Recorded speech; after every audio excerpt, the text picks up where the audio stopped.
Okay, am I live? Let's see. Okay, good. Alright, I am live again. Let's see if I'm live again. Hold on, guys. I'm trying to see if I'm live again, but it doesn't say. Hold on, give me 1 second. Okay, I am live. Okay, so let's give me 1 second, guys. 1 second.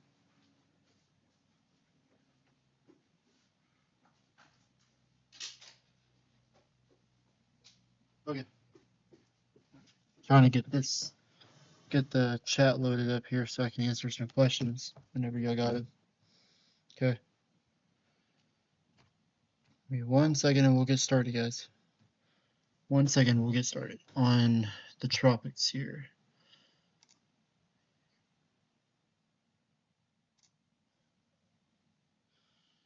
Don't say that I'm live. Okay.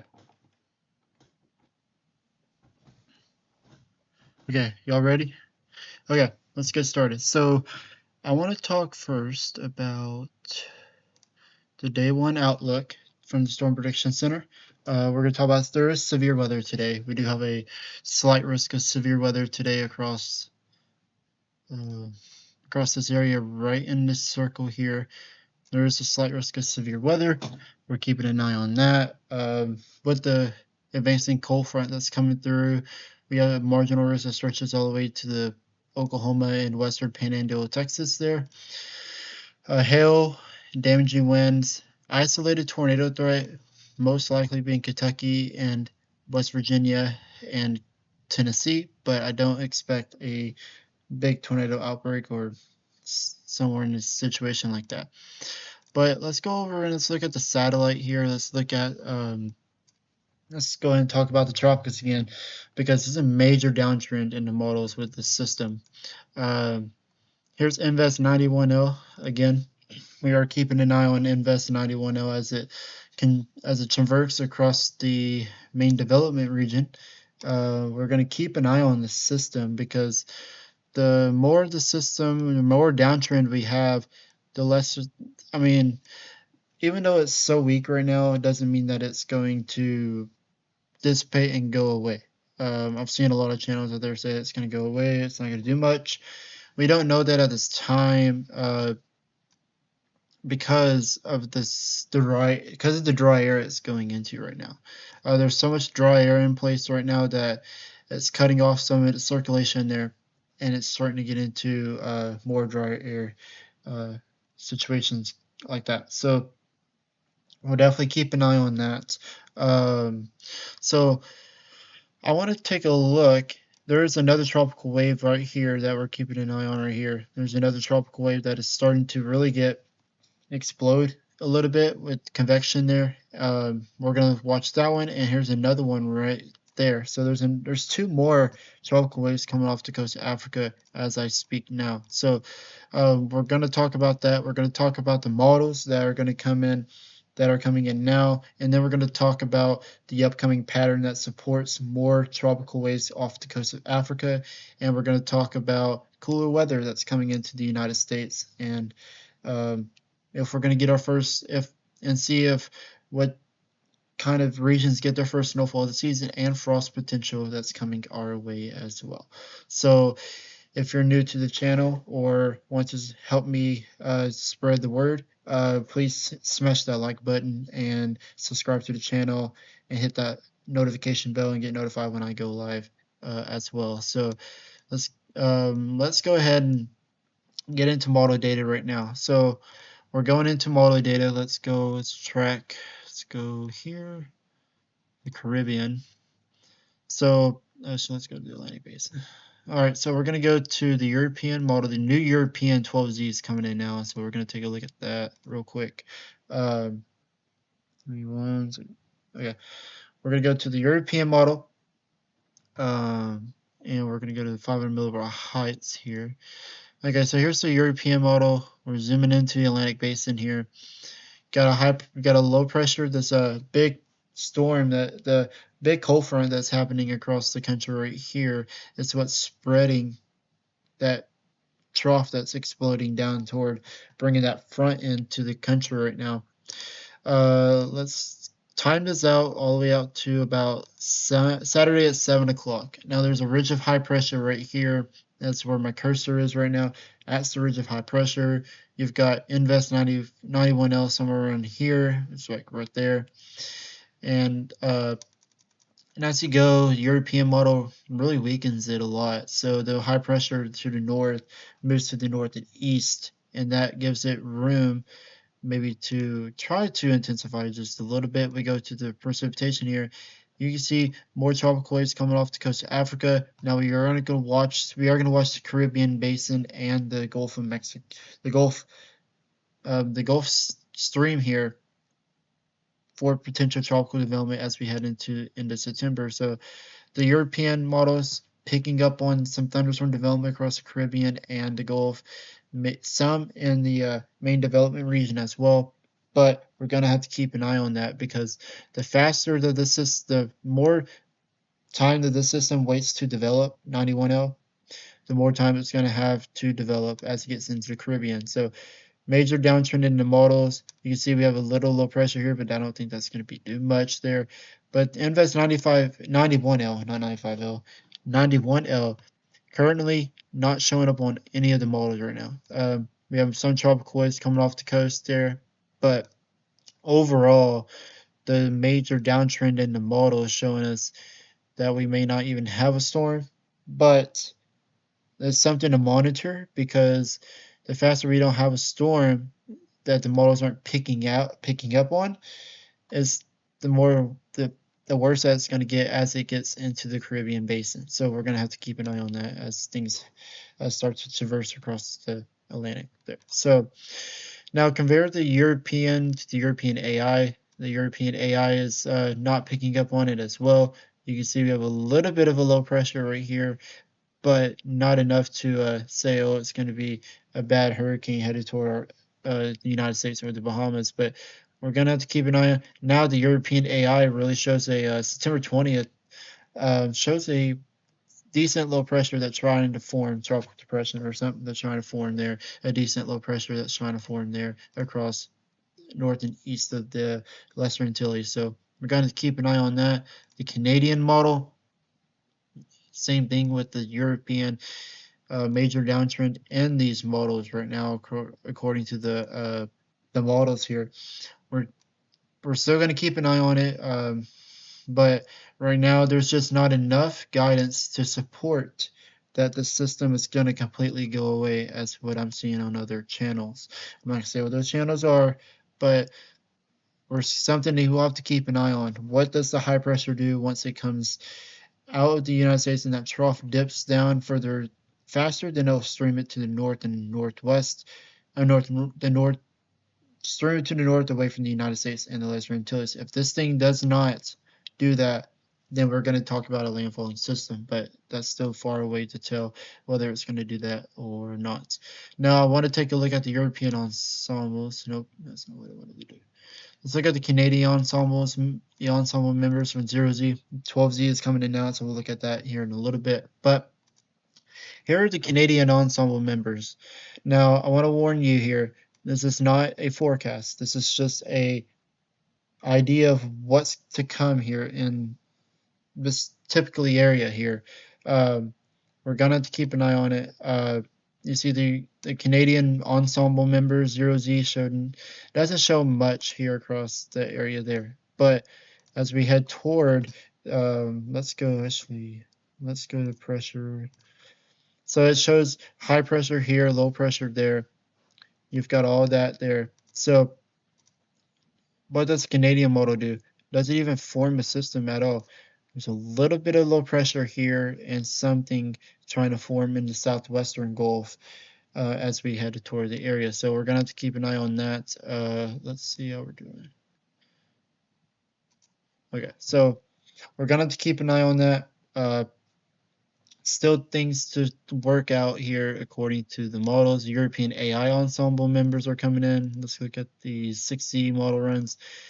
And this is the model run that's been doing pretty good on models the last few years, since I've used the European Aeon Ensemble member. But we can see here is that a blocking high pressure will not prevent storms from happening. Um, but the European AI really not showing much at all. So in the next few weeks, that's 60 0Z showing the same thing. So the European ensemble now is a lot different, I think. Yeah, the European a lot different. Trying to get something developed, but we'll definitely keep an eye on that. Let's talk about we'll come back to the tropics, but let's go back and let's talk about the colder air that we're about to see here in the United States. Go to temperature anomalies here. Not what I wanted. So according to the ensembles here, all right. So this is the cold front that's currently the European ensemble members here. So you've got 0Z, your 12Z Euros coming in now. So this is Saturday, which is tomorrow. You've got a decent of the countries in the like decent anomalies that are below average at this time of year. Warmer than average across the northwestern United States. It's below average there in Phoenix as well. But Florida, you got some below average temperatures down there because of the tropical moisture that's coming up there in parts of the East Coast. Until that front fully clears the East Coast across the United States, now we're talking about the Midwest, the Ohio Valley, the Mid Atlantic, the Northeast, the South Central, and Texas might be seeing. It's expected to see a cold front. It's expected to see a cool down. Now, let's go forward here to about September 11th, which is the anniversary of 9/11. We start to see a little bit of a warm up trend start to occur with the European ensemble members. Does this happen or not? I think so. I do see a warm up coming, and then you can see the South Central United States starts to warm up a little bit, while the West and Southwestern United States um, starts to cool off a little bit.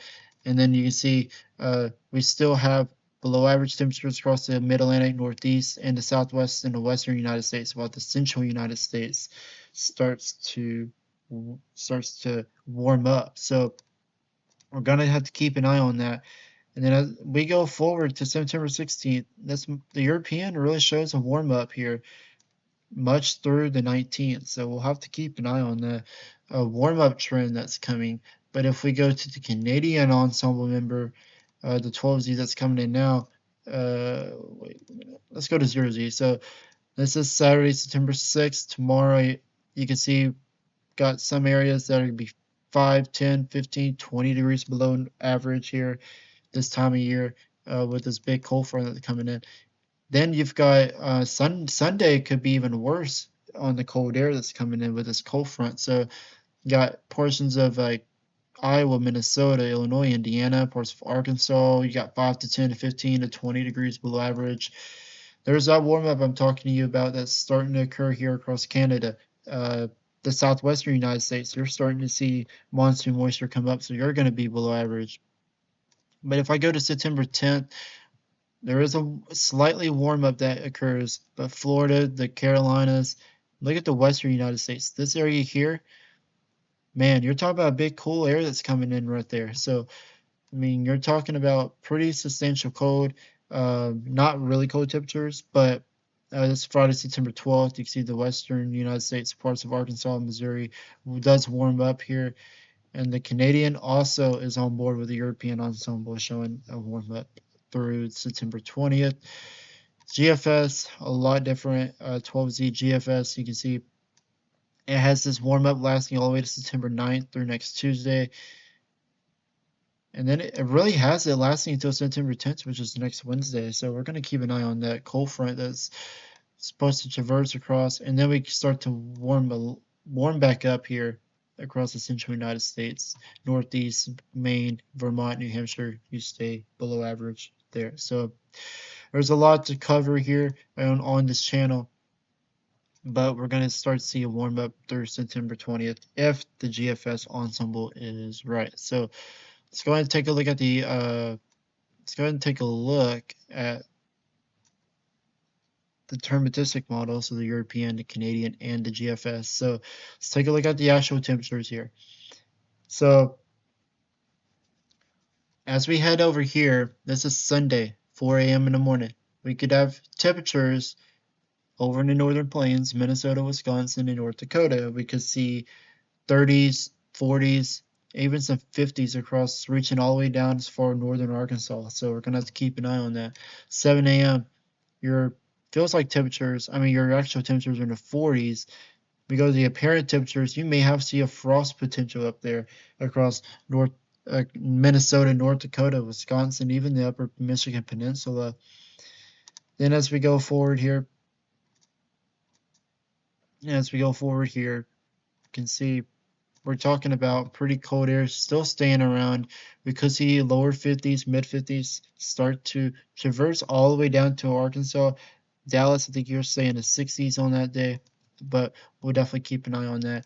And then as you head toward that time frame, look at we do warm up, but I wanted you to pay attention as we go to dew points here. Look at the 70s. We could see a severe weather start to return next week as well with the cooler air and then the dry air coming in. And look what the European model does. A big cold front starts to develop here, and look at that cold front. I mean, let's see if there's like snow starting to show up on there. There's a big low pressure that comes in there. This is my first time looking at this, so if it takes me a while, let's see.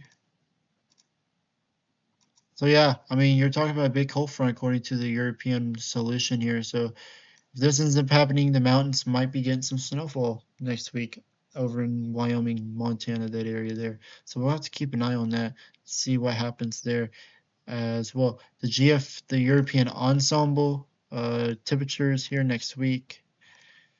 Not ensemble, the European AI deterministic model really showing those 40-degree temperatures, maybe it's the 40s in St. Louis according to the AI model. So we'll definitely keep an eye on that.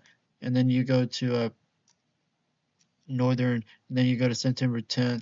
Let's go ahead all the way out to September 14th, seeing some temperatures really start to go on the decrease here.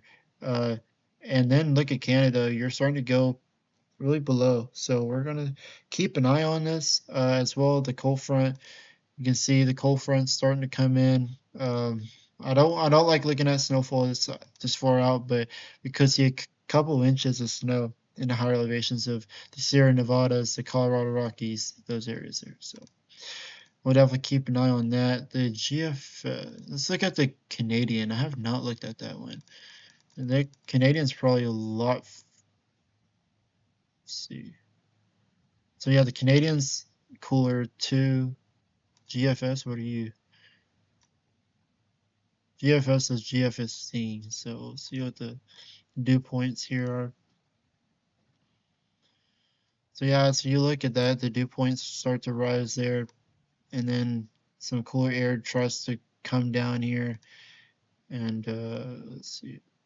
Yeah, so you're talking about pretty cooler air mass that's coming in here. So you got, well, the GFS was warm up significantly here at the end of that area. So I mean, it's something to keep an eye on, but I doubt that we're gonna have another 100-degree day across the south central United States. But you can see a lot of pockets of some snow starting to pile up here in the mountains. So we may get start to see some snowfall starting to fall here across the mountains of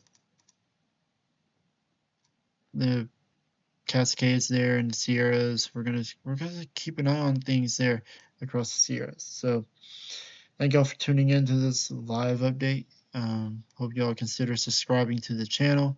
I'm trying not to click so fast. I'm just trying to see what all this is.